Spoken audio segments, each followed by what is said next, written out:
Спасибо.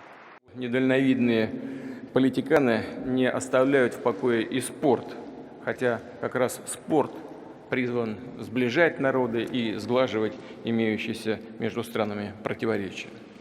А сложившаяся ситуация вышла за рамки не только правового поля, но и, собственно, здравого смысла.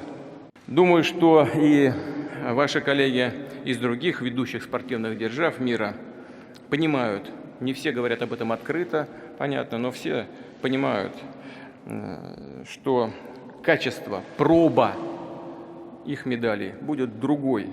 Ведь одно дело выигрывать у равных, сильных соперников, и совсем другое соревноваться с теми, кто явно ниже тебя по классу. У такой победы совсем другой вкус или, может быть, безвкусица.